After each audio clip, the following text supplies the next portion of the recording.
So we are going to dive a little bit deeper into our 8 core planets within our solar system.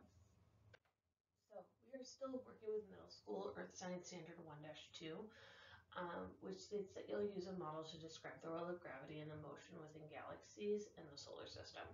So we need to understand a little bit more about the planets in order for us to truly understand how gravity is starting to affect them. So it is a slightly longer note, but that's because we're covering all 8 planets super in depth. I mean, minus Earth, because we're literally spending all year on Earth.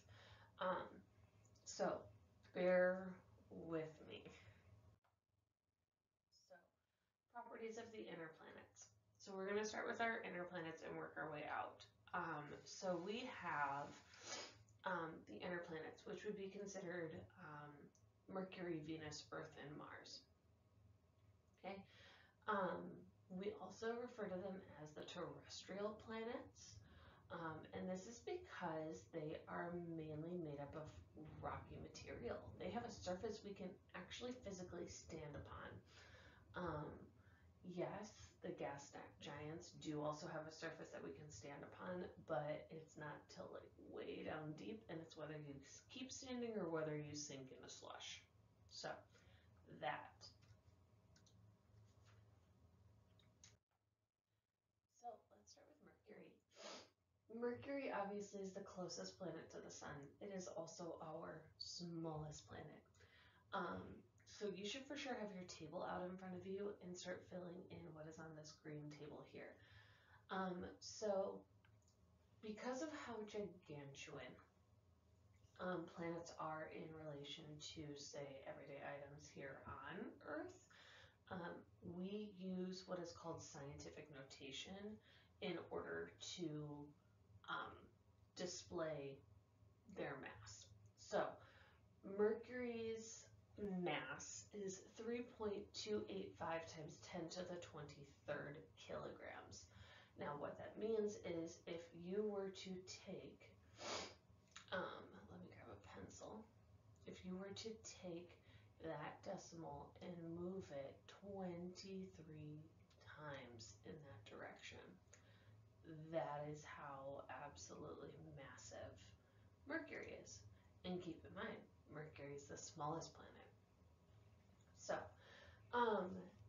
as far as its diameter goes, so how round it is, we're looking at about 4,879.4 kilometers.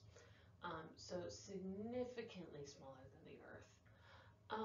The average distance from the sun, we've kind of talked about this. It's been brought up as far as like how many miles, like all this. We don't use miles when we get out into space because it is just so vast. What we use are astronomical units or light years. So for Mercury, we're looking at about 0.39 AU. Now, Earth is 1 AU, or astronomical unit, away from the sun. So anything that starts less, so 0 point, is going to fall between the Earth and the sun. Okay, so 0.39, so less than or a little over a third of the way from the sun to Earth. Now, its period of rotation, remember rotation is spinning on its own axis. Its period of rotation is about 59 Earth days, meaning that it takes almost 2 months in order for Mercury to experience 1 day. So that period of revolution, so how long it takes to go around the sun, is 88 days. So you don't even get 2 full days before you have completed a year. So that, and 0 moons for Mercury. So we refer to Mercury as Hermes, or the Roman messenger god, because of its fast movement around the sun. It's also because Hermes of the Greek mythology is said to be the messenger between everyone else and Zeus. So if you were to look up at our night sky, you would be able to see Mercury right before the sun were to start rising. So it's the messenger saying he is on his way, sort of a thing. Instead of having a true atmosphere, Mercury has a very thin exosphere. And it's composed mainly of rocks and dust and dirt that have been blown away from the surface of Mercury because of either solar winds or meteor impact, things like that. So the very top picture is actually the largest.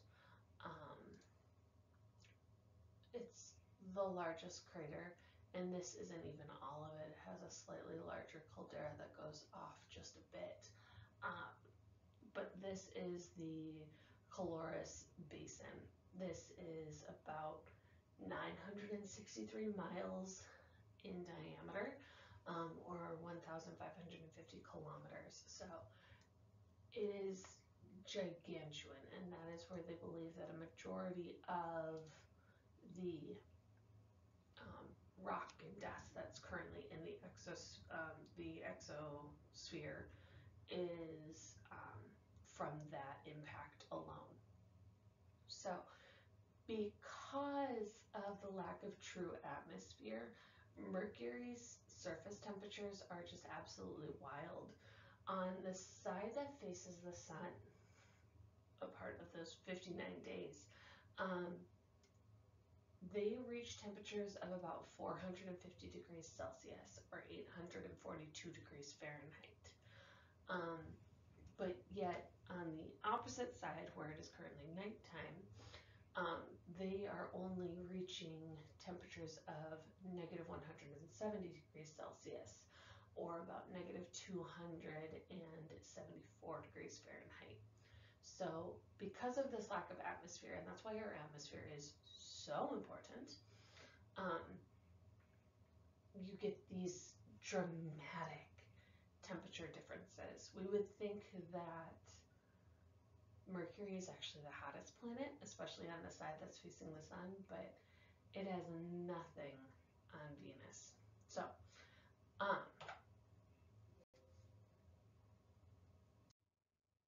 that being said, if you are only here for this set of notes, that's what I got for you. Make sure you remember your champ's expectations as you continue on.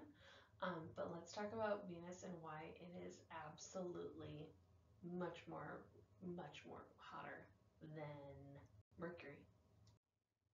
So Venus is the second from the sun, as we know. And all in all, this data is very, very similar to Earth. So its mass is about 4.867 times 10 to the 24th kilograms.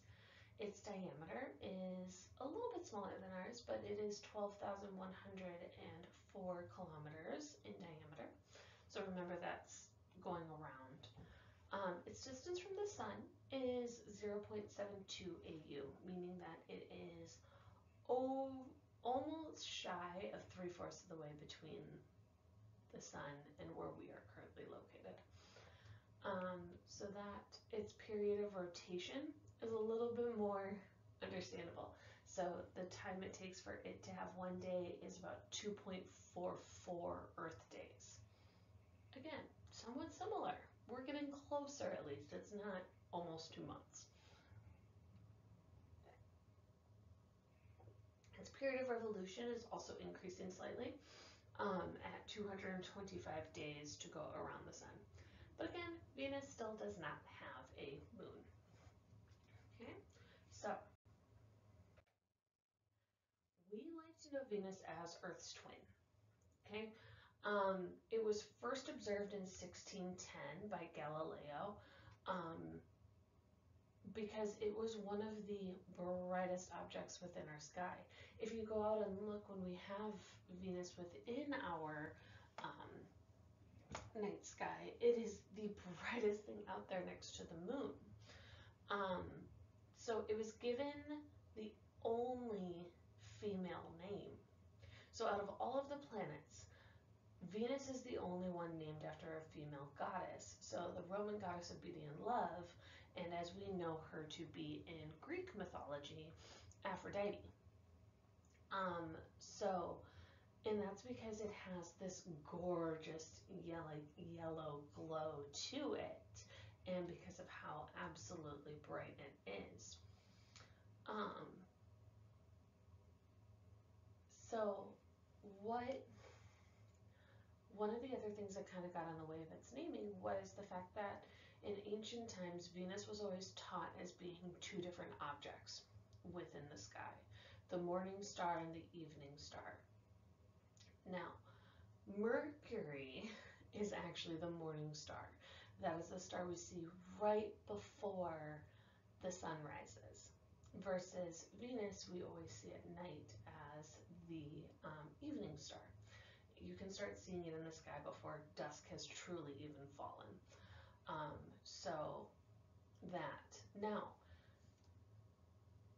the Venus is just its own beast.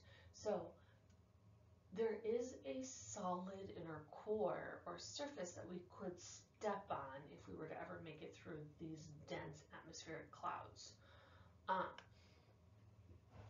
So there's so many clouds, so much dust, or so much to them, that Venus is the hottest planet on or in our solar system.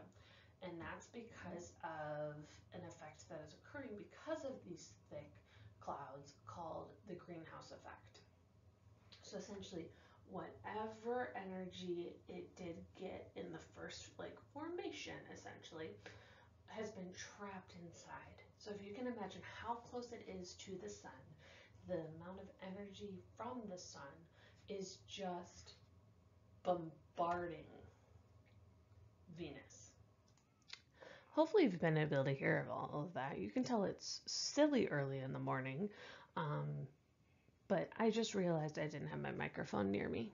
So hopefully, because I don't think I can go back and re-record. It is 10 to 5. So, anyway, so the surface temperatures of Venus is able to actually reach anywhere between 450 to 475 degrees Celsius, or about 842 to 885 Fahrenheit, because of all of these gases that are trapped within the atmosphere. We'll talk more about the greenhouse effect come Q4, but just know that it's a thing that traps all this heat and energy within a very small location. The surface is believed to be covered by solidified lava, and all these eruptions have happened about 500 million years ago. But this was back during the formation-ish. So that, which then also added to the idea of the greenhouse effect really taking over. Okay. So many people are like, ugh, I can't do this because Mercury's in retrograde. Well, the only planet that actually has retrograde naturally-ish is Venus. And that's because Venus doesn't, retrograde is essentially, it does the opposite. So how we have known it is that Earth and Moon and every other planet is revolving or rotating in a counterclockwise motion. Well, Venus does not. Venus actually has a retrograde rotation, meaning that it is moving in the opposite way. So it and Uranus are the only ones with completely different types of rotation. But Venus is actually rotating clockwise, meaning that the sun doesn't rise in the east and set in the west, but rather it rises in the west and sets in the east. Whole big thing, which is really kind of interesting to think about, but yeah. It also moves at a very, very slow pace. But we'll talk about that in a moment. So, because of these eruptions billions of years ago, Venus has developed a very diverse sort of surface where you have these extremely high mountains and extremely low valleys, but has over tens of thousands previously active volcanoes. So its tallest point is actually about just as tall as Mount Everest here on Earth, which is insane to think about. So as I was kind of saying, so it's in retrograde, so it's really trying to pull opposite of what the sun wants, to where it is rotating at a relatively slow pace. Like, yes, no, it's like 2.44 days or whatever, Earth days to make one Venus day, but it is so slow that that's why it's not able to actually hold on to a moon or a ring system, because it's much too slow in order to keep anything with their their magnetosphere or their magnetic field. So kind of a cool thing I didn't really know prior to this, so I'm glad I got to share it with you guys. Earth. We're going to spend like 2 seconds on Earth. Third planet from the sun. This is the only planet that we have found water existing in all three states of matter. Okay, so solid, liquid, and gas. And if you're sitting there like, where is it solid? Ice caps, liquid within oceans, rivers, bodies of water.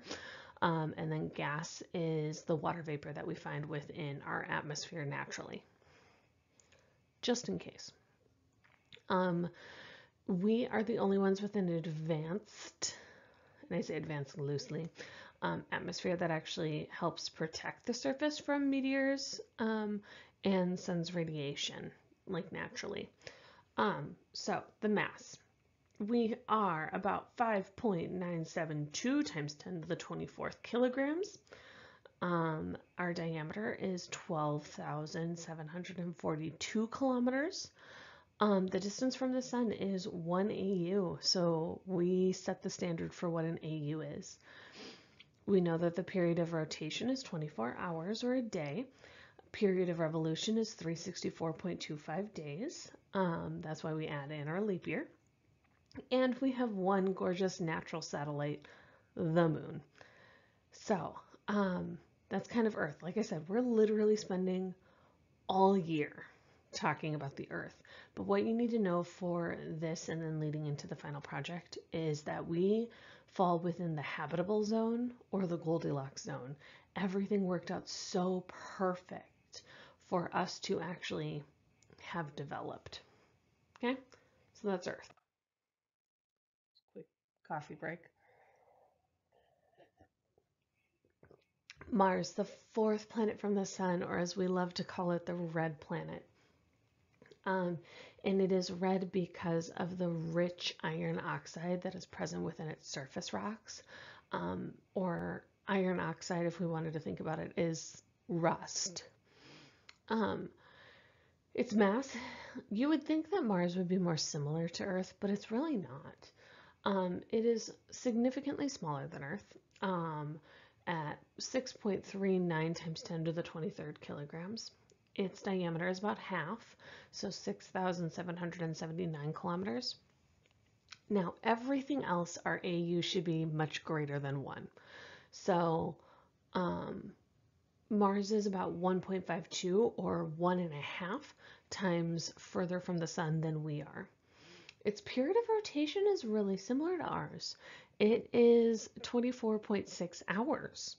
So if you add 0.6 of an hour, so that would be, oh my goodness, now math, 35-ish minutes.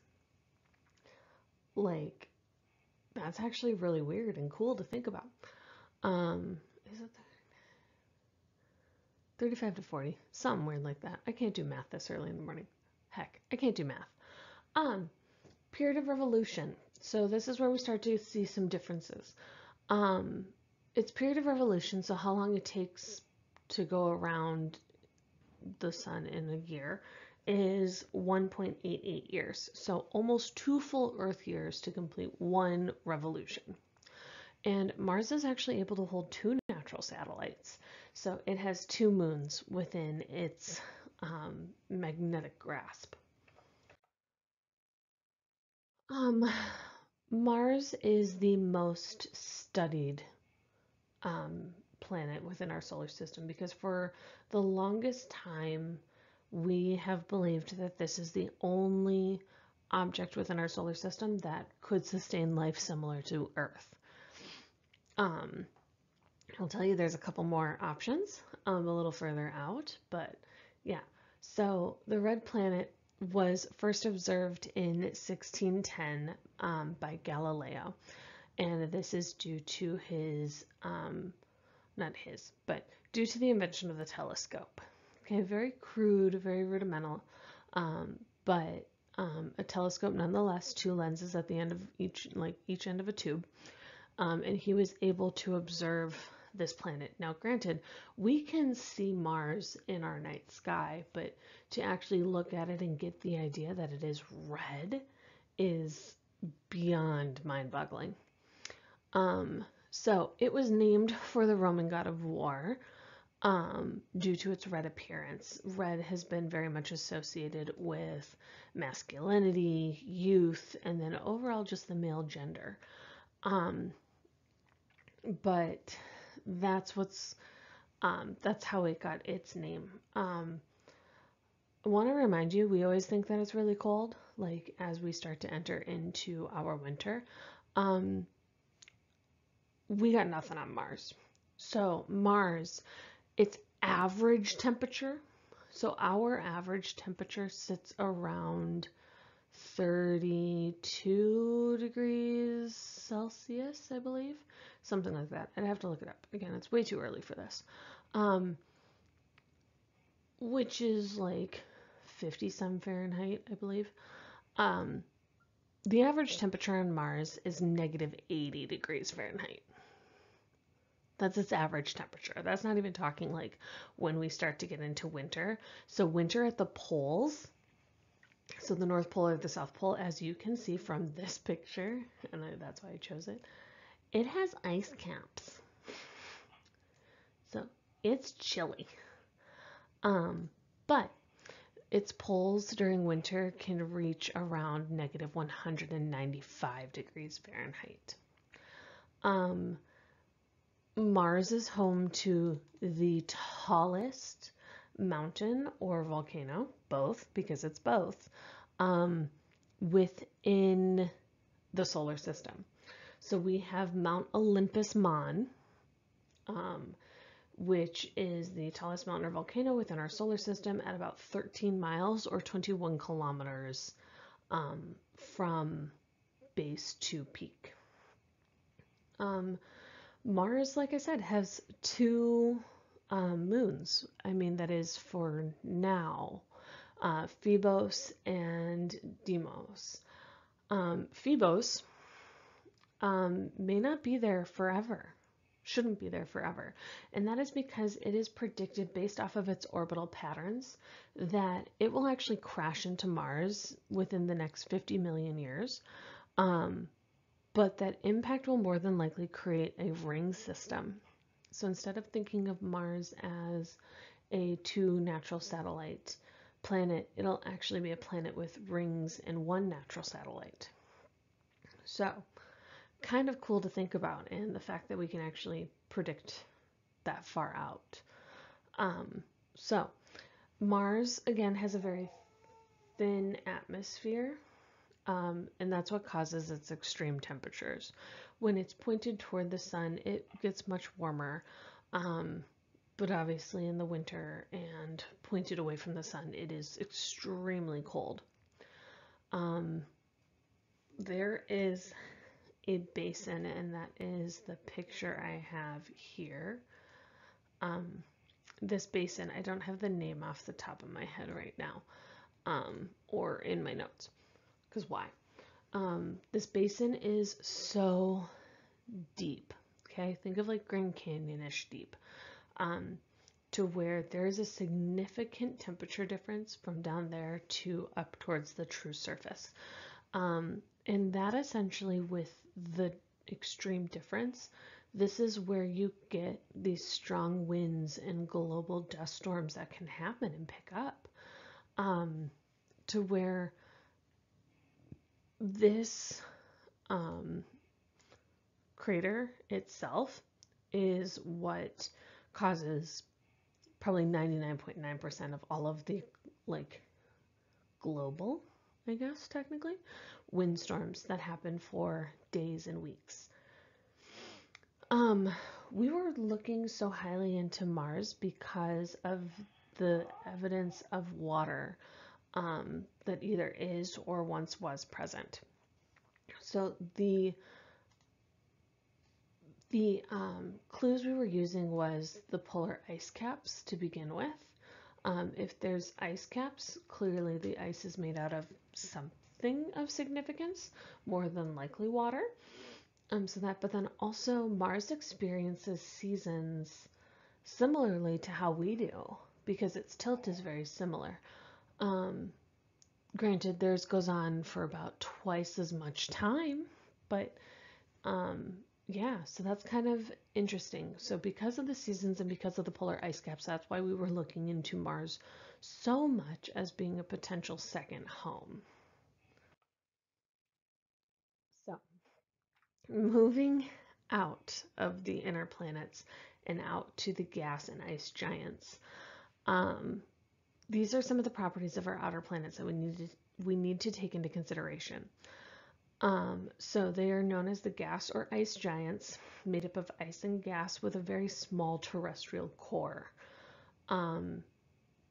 Due to the immense amount of gravity and force being placed upon you, you wouldn't be able to stand on these planets. Okay, we've talked a little bit about how Jupiter would literally flatten you into a pancake, sort of a thing, because of how immense their gravitational pull is. But yeah, so those are just some of the little, like, what makes a gas giant a gas giant. Let's talk Jupiter. So Jupiter is the 5th planet from the sun. It is the largest planet in our entire solar system, and little known fact, it does actually have a very faint ring system.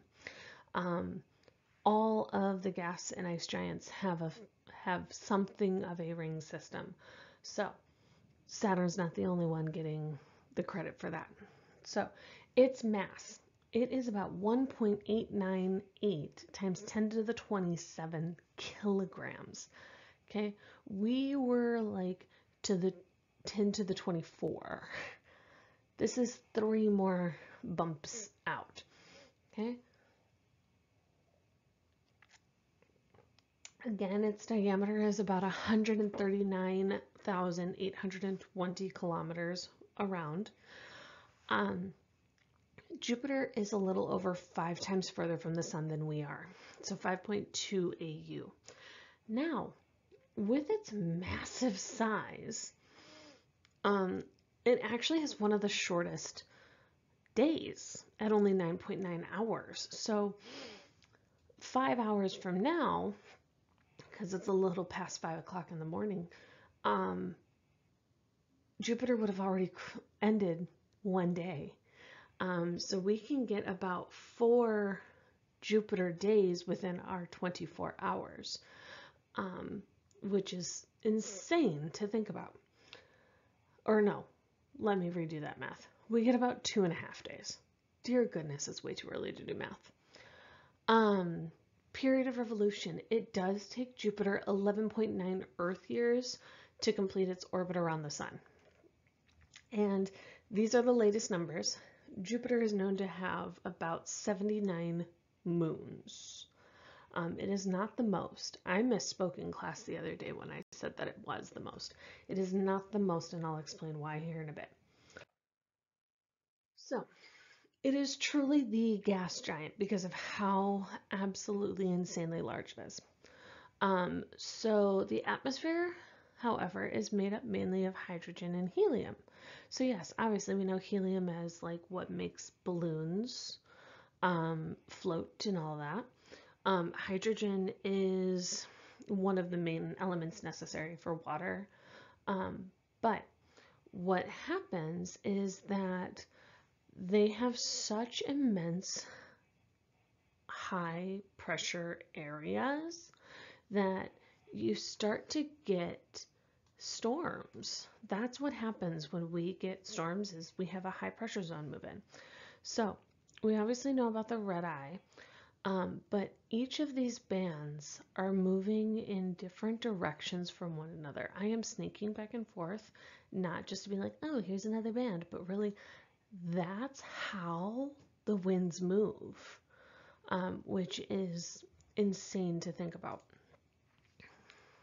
So that we know about the red spot or the red eye in all of this, and that is what causes these massive storms that are basically continuously going. So that Jupiter's gravity is about 2.4 times greater than ours here on Earth. And then with that at least 60 moons or 79 moons, there's about 4 of them that have their own atmospheres. And we actually call those the Galilean moons. Yes, after Galileo, because this man, that's all he did was look up at the sky and find all these planets. So yeah, let's talk about the moons though, because the moons are what's actually more interesting than the planet itself. So the Galilean moons, there are 4. We have Io, Callisto, Ganymede, and Europa. So starting with Io, this moon is known for its immense volcanic activity that is happening. It is the 3rd largest moon of Jupiter's, the 4th largest in the entire solar system. It has over 400 active volcanoes. It actually orbits Jupiter fairly quickly at about 1.77 Earth days, so just under 2 full days here on Earth. It makes its revolution. It is what we call tidally locked with Jupiter, meaning that Jupiter only ever sees this one side because of, kind of like our moon, it's rotating in a very similar rate. So it really only ever shows that one side to Jupiter, which I think is amazing. Ganymede, so we're moving just down. Okay, this is the 9th largest object within the solar system. It is about 8% larger than Mercury, a planet. So if that tells you, we have 8 planets, and Ganymede is actually bigger than our smallest planet. It is the largest moon in the entire solar system. It takes 7 Earth days to complete an orbit around Jupiter, so it's moving much, much slower. It has a very thin atmosphere comprised mainly of oxygen and ozone, which we need both, and other elements similar to Earth's atmosphere. Speculation on the potential habitability of Ganymede is thought to be within its ocean. So Ganymede actually has an ocean. It is this black spot here that could potentially support some sort of life, similar to the life that can be supported on Earth. So, kind of cool. Europa. So this guy. It is the smallest of the 4 Galilean moons, but it is still the 6th largest moon within our solar system. Go figure. Europa is absolutely amazing because it has the most favorable conditions to find present-day environments suitable to support life beyond just Earth. Its atmosphere, again, is composed primarily of oxygen. It's believed to have a water... Ooh, wind. Scared me. It's believed to have a water ocean, and when I say water, I mean like H2O water, beneath a very smooth outer surface. So that's really cool. So much so to where on the next slide I'll tell you why. And then finally we have Callisto. Callisto is the second largest moon, the third largest within our solar system. It as well is believed to have a water-based ocean underneath its current surface. They're predicting about 100 kilometers into the surface you would come across a water ocean. So again, this moon has the potential of supporting life if it does not already. Now, granted, when we say life, we're not just talking carbon-based life forms. We're talking all life forms. Okay, could be silica-based, it could be ammonia-based, who knows? But it has the highest potential of being able to support some sort of life. Now, with these more recent findings, NASA in particular, but other space agencies are also wanting to look into Jupiter's moons far more. So launched back in 2011, the Juno spacecraft left Earth and was headed towards Jupiter. It has been orbiting Jupiter, the planet itself, since about 2016. Okay, so if that tells you, it takes about 5 years to go from Earth up to Jupiter. Okay, and it's been doing flybys. So as it comes across the moon, it kind of turns its eye in their direction, and all this. But its main goal was to study Jupiter itself. And it will continue to do so until about September of 2025. Okay, that's when it's predicted that whatever energy and juice it has to stay where it currently is, that's when they're predicting that it'll be kind of toast. So but Jupiter has everybody's curiosity to where currently NASA's next project is the Europa Clipper. Okay, and its goal is only to study the moons. It will do flybys more so on the planet itself. And if it all goes according to plan, it will launch on October 10th, 2024. Now, I am recording this at 5 God knows when in the morning on September 30th. So 10 days from now, it is supposed to leave Kennedy Space Station and start its journey up to Jupiter. So that it is predicted to reach Jupiter in about 2030, and it will do a somewhat similar 10-year sort of research process on the Galilean moons, which amazing, absolutely amazing. So mark your calendars, because I can't be the only geek who's like, oh my god. Okay, so but its main goal is to study the habitability of these moons. So yay, I love science. Saturn. So let's move out a little ways. So Saturn is our 6th planet from the sun. It's the 2nd largest within our solar system. We know Saturn because of its rings. They are exquisite. There are about 30 plus rings, and they've been divided up into about 7 groups of rings. So like they're close enough to where without a more advanced telescope, you see them as one ring rather than 30 individual sort of things. So Saturn is smaller than Jupiter. It's at about 5.683 times 10 to the 26th kilograms. its diameter is only 116,460 kilometers, excuse me, around. It sits about 9.6 AU from the sun, so almost 10 times further from the sun than we are.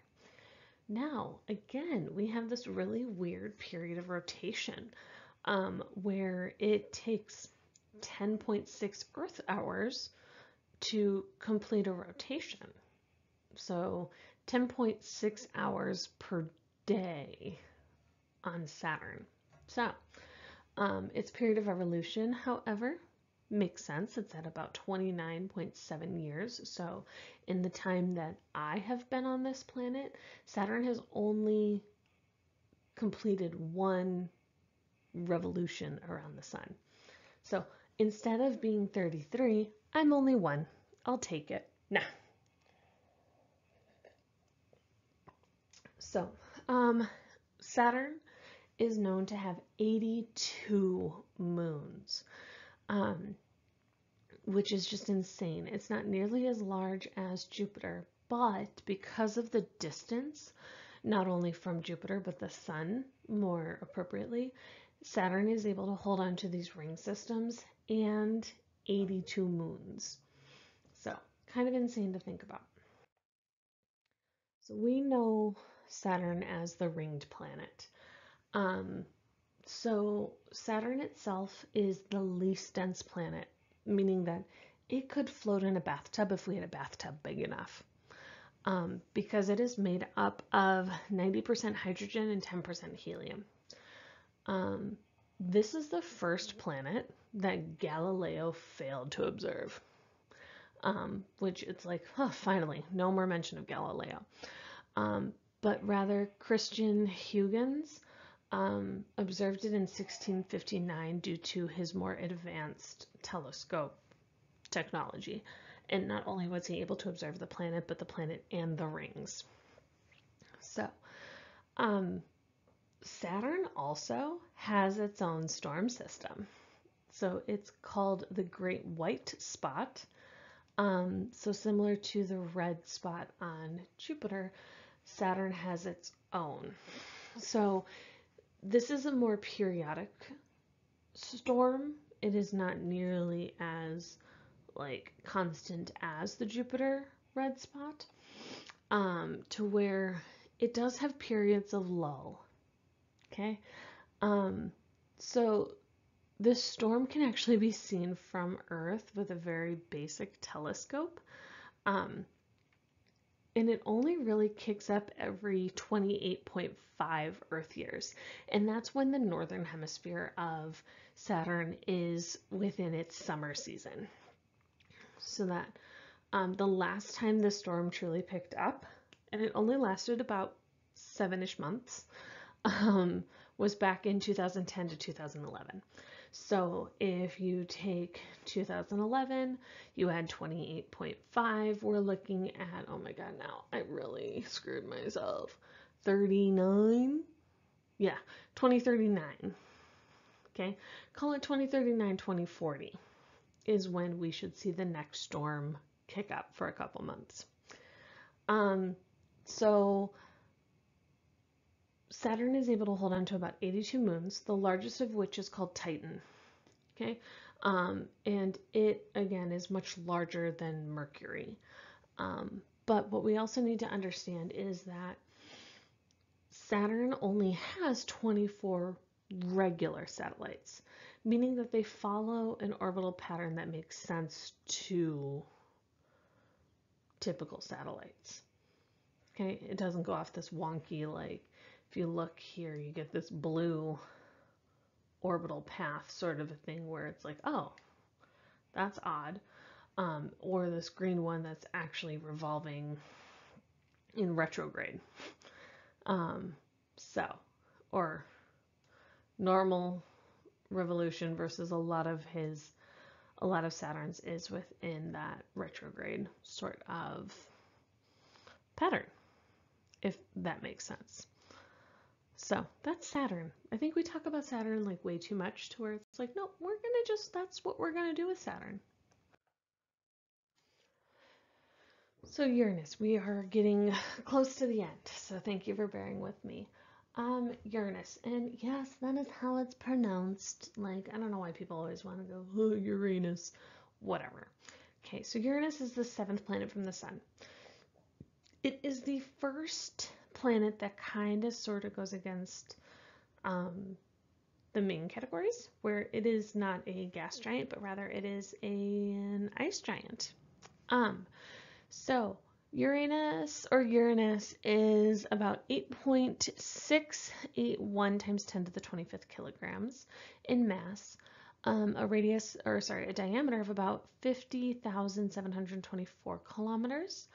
It is almost 20 times further from the sun than we are at 19.2 AU.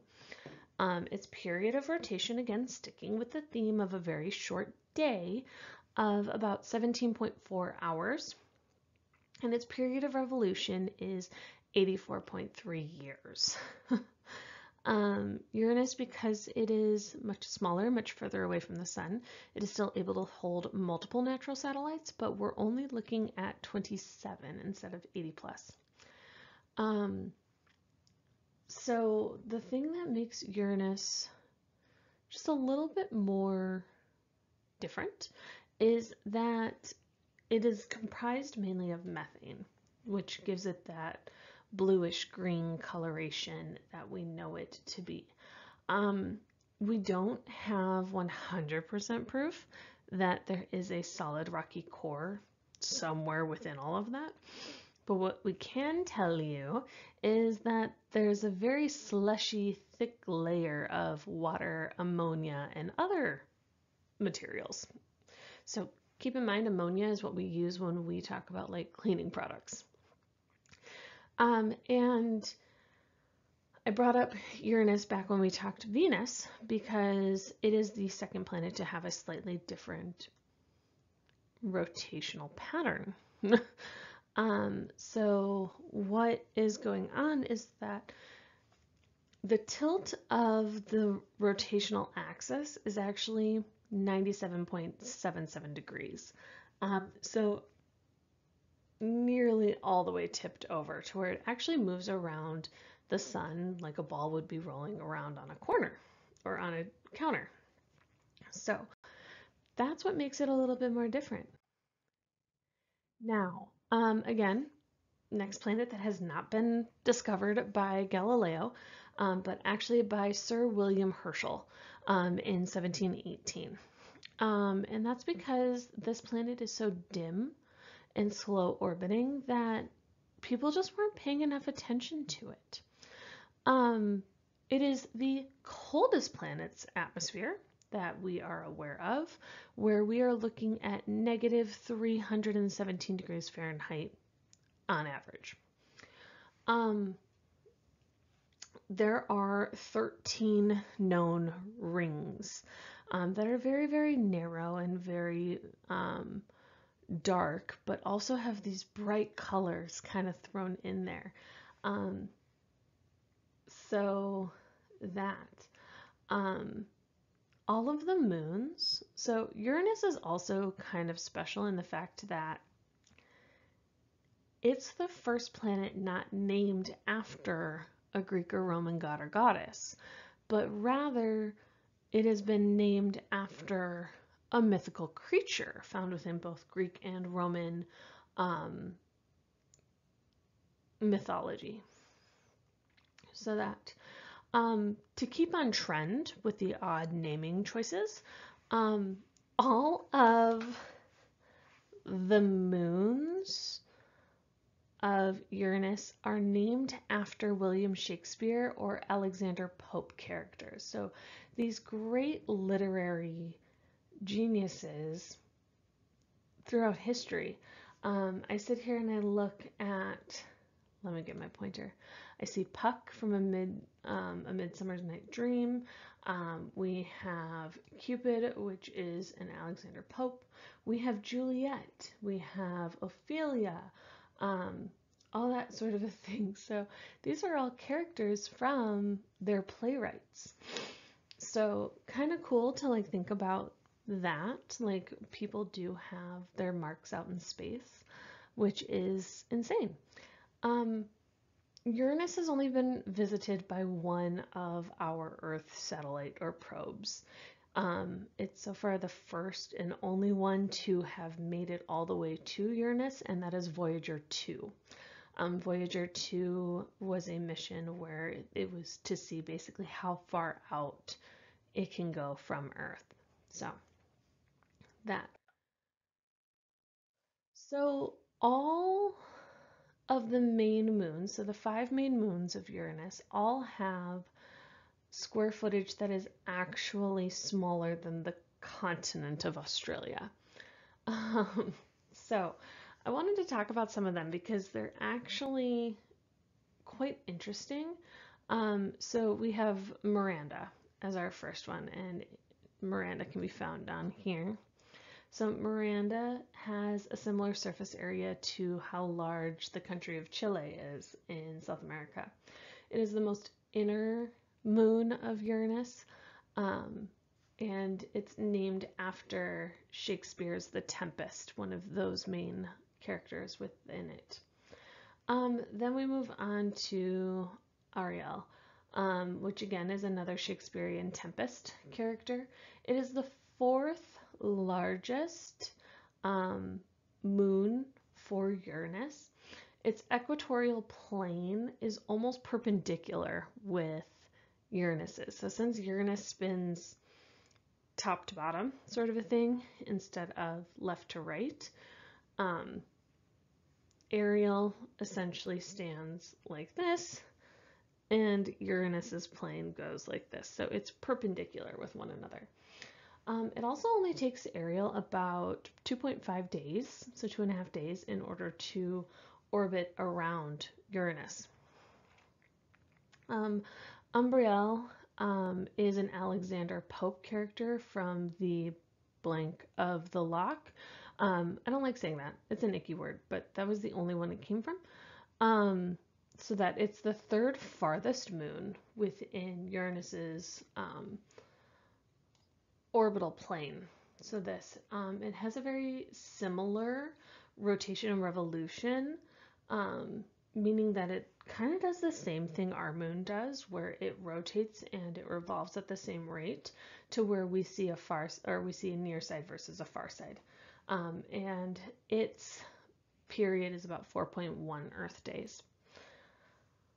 Titania. So we have a Triton coming up. We had a Titan already, but Titania is a Shakespeare character from A Midsummer's Night Dream. It is the largest of the moon, and it is known mainly for its very thick atmosphere, but it's all frozen carbon dioxide, which I think is wild. So that, and then finally Oberon, so this one here, and you see we have Hamlet, we have Caesar, Antony, Romeo, Macbeth, like all of this is Shakespearean. And Oberon again is a character from Shakespeare's A Midsummer's Night Dream.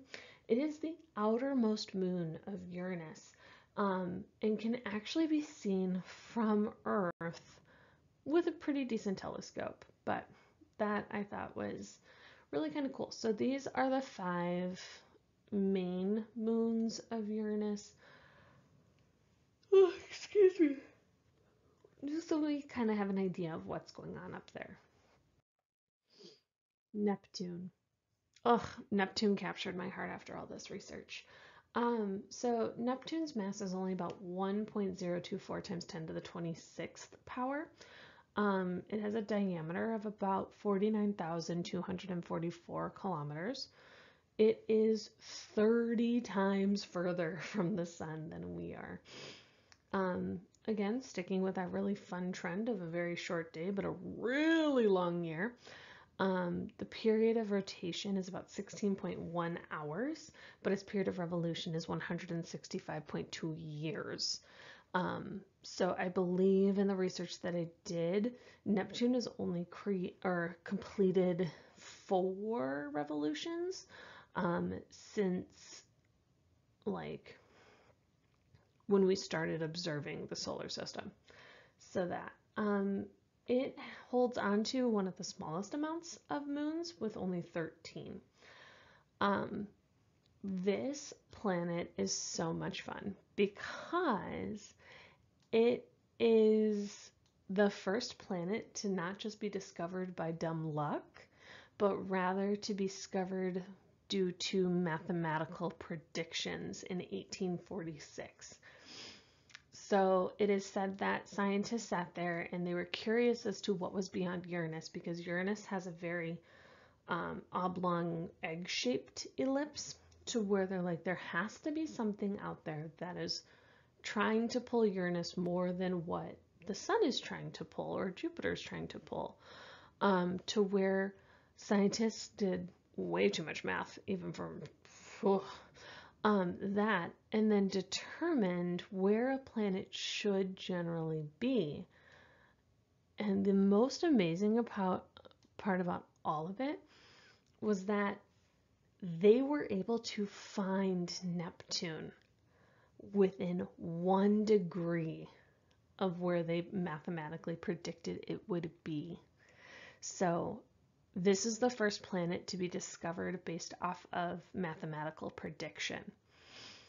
So this was back in 1846, probably late summer, mid-year sort of a thing. And it didn't receive its name until December 29th, 1846. And it was named after the Roman god of the sea because of its color. It's this deep blue. Excuse me. So the surface is frozen nitrogen, and it gives off this deep blue coloration. Neptune is known as the cold and dark world because so little of it is truly known and understood. So nitrogen has a freezing point of about negative 210 degrees Celsius or negative 346 degrees Fahrenheit. So it is so cold out there that nitrogen has frozen into solid ice, as well as, because of the tectonic activity underneath the surface, there's actually geysers of erupting nitrogen gas erupting. So think Old Faithful, but instead of it being water, it's nitrogen. And it is freezing almost immediately. Neptune does have a faint dark ring system. You don't see it very well, but it is out there. The one thing, Neptune's weather is crazy. So winds are 5 times stronger than ones ever recorded here on Earth. So even if you think hurricane or tornado force winds, pardon me, this takes the cake, about 5 times stronger. The rings each have their own kind of name and description because they have very different characteristics. So the innermost ring is the Gale ring, G-A-L-L-E. It's very, very faint, but very, very wide. It's about 2,000 kilometers or 1,242 kilometers wide, or miles wide. Very faint, hard to see. Then we have the Leverrier, L-E space capital V-E-R-R-I-E-R, which is much, much smaller, only 113 kilometers in thickness, or 70.2 miles. But the fantastic thing is that the elements that it's made out of glow very, very brightly.